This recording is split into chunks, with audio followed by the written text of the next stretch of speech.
ዛት መፋፋት እንዲሁም ምርዝመት እንዳይሰባበርባችሁ እንዳይነቃቀልባችሁ እንዲያድግላችሁ እንዲሁም ከፈለጋችሁ የፀጉራችሁን ርዝመት የምትፈልጉ ከሆነ ፀጉራችንን ከታጠብን በኋላ የምንጠቀመውን የተልባ ውህድ ነው። ፀጉሬን ብዛት አይታችኋላ። ምንድነው የምታደርጉት? የዝንጅብል ውሃ ሰርቼላችኋለሁ ከዚህ በፊት ወደ ተመልሳችሁ ማየት ትችላላችሁ። አለዛ ይሄን ደግሞ ቀጣይ ሰራላችኋለሁ። መጀመሪያ ግን ትንሽ እንደዚህ ረጠብ አድርጉት ፀጉራችሁን። ኦኬ። ካረጠብን በኋላ ምን እናደርገዋለን? እናበጥረዋለን። ይሄው ምንም ነው የማይወጣው ፀጉር ይታያችኋል። ምንም ነው የማይወጣው። ከዛ እንደዚህ አድርጋችሁ ተልባችሁን ይሄው ይታያችኋል። እንደዚህ አድርጌ ትንሽ ተልባ እያደረኩ ነው። ፀጉሬም ቁጥርጥርም ከፈለጋችሁ ፍሪዝም ከፈለጋችሁ የፈለጋችሁትን ይታያችኋል።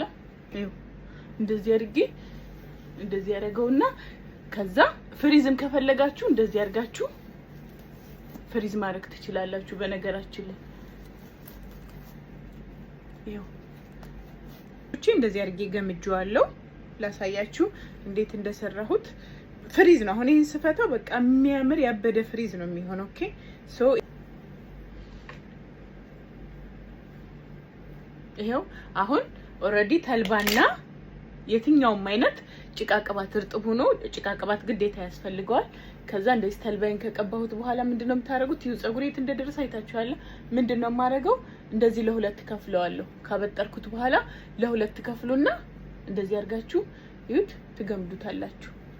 ለሁለት ከለሩ እንዴት እንደሚያምር እድገት ብዛት አትጠይቁኝ። ይሄው በቃ እንደዚህ አድርጋችሁ መግመድ። ፀጉሬ አሁን ስብስብ ሲል አጭር ይመስል ነበር። አያችሁት ምን ያክል ረጅም እንደሆነ። ከዛ ጫፏን እንደዚህ አድርጋችሁ ምን ጊዜም እንደዚህ አድርጋችሁ ይሄው ተልባ ነው። እዚህ ጋር አረንጓዴ ሻይ ነው። አረንጓዴ ሻይ ካላችሁም አለ፣ ከሌለም ችግር የለውም። ግሪን ቲ ነው። እዚህ ጋር ላቬንደር ነው። ላቬንደሩና አረንጓዴው ሻይ ካለ በጣም አሪፍ ነው። ከሌለ ግን ችግር የለውም። ዋናው ግን ተልባ፣ ቅርንፉድና ሮዝሜሪ ነው የምናደርገው። እነዚህን ምንድነው የማደርገው? የፈላ ውሃ ውስጥ እጨምረዋለሁ። ኦኬ ወዶቼ። ከዛ በደንብ ቀስ አድርጌ ጋዙን እቀንሰውና በደንብ አንተከትከዋለሁ። ኦኬ ወዶቼ። ቀስ ብሎ በደንብ ይንተክተክ። ማክሲመም 30 ደቂቃ።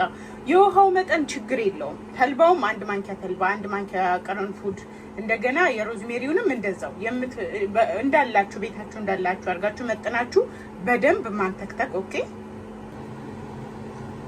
አያችሁት ውድ ቤተሰቦቼ? ሲንተከተክ እንደዚህ ነው አድርጌ አጣለዋለሁ። ልክ ሲቀዘቅዝ ጄል ይሆናል። ዳሴት አያችሁት ውዶቼ? ይሄ ሲቀዘቅዝ ጄል ይሆናል።